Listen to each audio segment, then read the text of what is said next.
ku ogaan karaa markay dareemaan sababtoo ah waxaa ku ogaanaysaa duruufiis maaragtay body language kaasoo ah more than 80% qof kastoo adinka inaga mid ah hadda aydan la hadlayo gacanta dhaqaajinaya marba intaa hadlaayo iyo intaa maaragtay facial expression-koo kale qofka wejigiisa aad fiirsid indhihiisoo kale guduutaan markuu xanaaqo wejiga dada qaar ka guduuto dada qaar waxay noqdaan confused oo ku cabsi markay qabato intaasoo dhan waxay ku tusinaysaa inay akhrisin karsid qofka kale emotionkiisa sababtoo ah waxaa noqonaysaa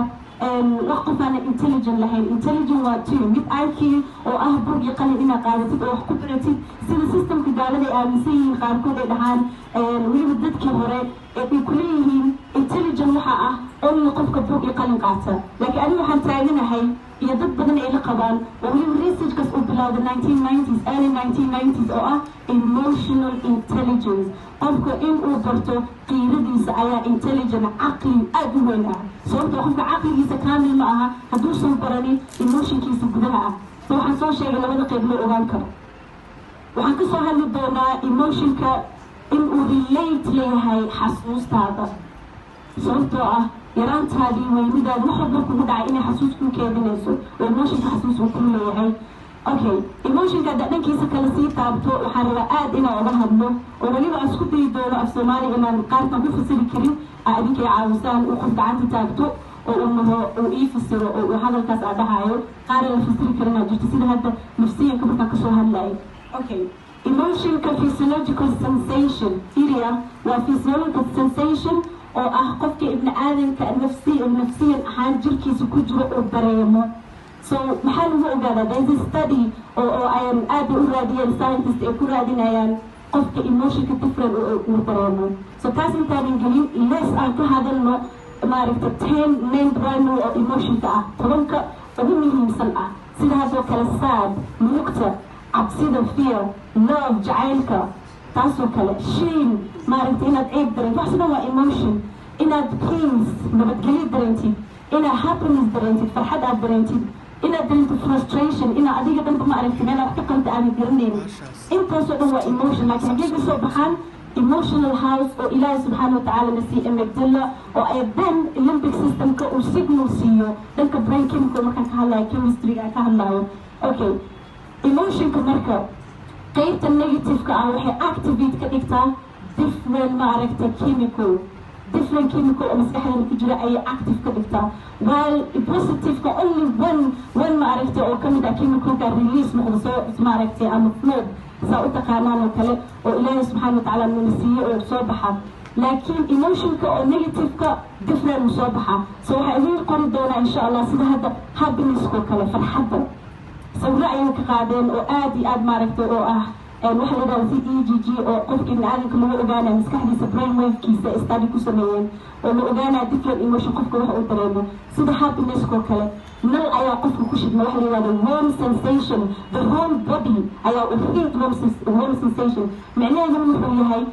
kulayl ama maaragtay warm wax farxad oo maaragtay si tartiiba u dareemo sida hadda fiil marka indhaha isku xirtid oo kale oo aad meel kale ku mashquulin neeftaadii oo tartiib warm ah korkaaga soo maraayo marka warm sensation oo farxad leh oo sida laakiin heatko kale ah sida kulaylka dabka kalarkiisoo kale ma aragtay soo yellowish ma ahan saasoo kale ah laakiin oo the whole body jirkoo dhan ah taas waa happinesska okay while dadka jealouskana only intaas keliya qoortaas inta wixii ka bilowda ilaa intaas ayaa activate noqota waayay u noqotaa sababtoo ah digest ma samayn karaan gudaha ma gelin karaan waxaa ku jira xasadnimo waxaa ku jiro jealous waxaa waa maseer qofka wayl happy uu yahay leer ayaa ka shidmaaya asaga oo dhan qofka ibni aadanka okay taas waa maxaa la yidhahdaa physiological ahaan oo qofka lagu ogaan karo thirdly reactionkaas asagoo ah laba qayb kale haddana waxaan ka hadlaya oo ah emotional pride qofka isla weyn anger dadka xanaaqa badan labadaasna aad ayay muhiim u tahay sababtoo ah waxyaalo badan ayay naftaada u dhimaan waxyaalo badan ayay physiologicalkaaga maaragta bodygaaga physical bodyga ee wax u dhimaan annaga waxaa u haysanaa waa caadi hebel mana isku buuqo isla hadlay laakiin waa caadi isnaad caadi qofka waxaan adiga gudahaaga ayay dhaawac ku gaarsiinayaan sida haddoo kale fiiri pride and anger heat ayay generate ka dhigtaa ayadaa dab abuurta kulayl qofku wuxuu ku abuurmayaa kulayl aan innaba caadi ahayn قف حناقصن قل هذا كل جرتد sometimes سؤال ويدين وحد هذا محد ريم سوف كل يقول كي وكشف الاير كونديشن والله كل كي لما سوق كل جدها صوت جديه اي كل جبنايا جديه اي كيميكال كاس والنيجاتيف كل ايموشن كل هي different chemical قف كان اسلحين كسبحة adrenaline cortisol انت صرنا activate نقطه while is امارك تبلدرن انت هاي تاسمها مهم اوكي وحكى لي دونا emotional energy محاكا قصية physical أهم physical وحاول body لphysical سيد هذا أنا body جاي واحد كان أدرح نوصل تدخل كأتكتو كله يدينا emotional وكله يروح الدرين يسيب وقتنا عيقدي لكن حاجات وحنونس وكله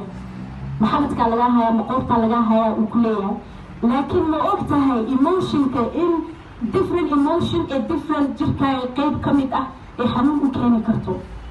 سيد هذا فيري anger كوكله حاجات دايركت تكتا ليفركا محل لها بيركا حلا وقفك ابن آدم حنا قترد بدن بيركو وحو كدغا فانكشن كيس ايو كدغا مارتنا هاي فانكشن وحو غارسيا دباتي غارسيا سو waxaan ka hadli doonaa marka anigoo asawir haysan marka hore waxaan ku talagalaa inaan idin qori karo oo arki kartaan laakiin waxaan isku dayaa inaan maaragtay idin sharaxi karo qofka ibn aadanka garbaheenoo kale markuu culays saaran yahay emotionka maxaa ka quseeya soo garbahoo kale qofka dareemo kale hadda fiiri shoulder area emotionka qeybaha laga dareemo basically jirka qeybaha laga dareemo rabaa inaan idin fasiro si uu ogaatid hadhow